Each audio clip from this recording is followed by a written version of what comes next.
In the previous video, we spoke about the aircraft sales broker commission. And in this video, we're going to be talking about the aircraft charter broker commission. In the private jet charter industry, and it's my opinion, I believe that the commission is fluid.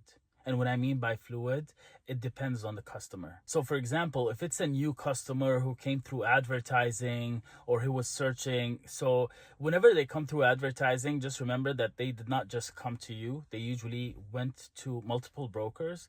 And this industry is very small. Usually when that happens to me, I speak to the operators and they tell me, listen, we received this request from this broker. We received this request from this broker. So I know, and I actually tell the client, I'm like, listen, I know you requested this trip from these guys, but now that's hurting us. But going back to the commission structure, for these clients who are shopping around, usually I just go very low. Sometimes I even make $200, $300 just to win the client over.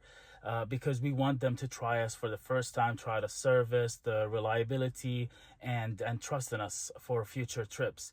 But in general, it goes up between I would say 1% to 20%, depends on the price of the trip. So the average of trips that we usually book is about $20,000 per trip. That's I would say the average. And on that, I would usually charge $1,500 to $2,000 on that trip. Sometimes a little bit more depending on the client.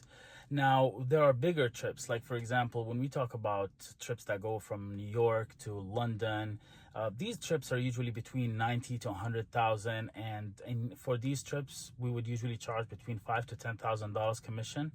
It depends. It just depends on the client. It depends on the circumstances. So, for example, if the client has an emergency, they're willing to pay a higher price.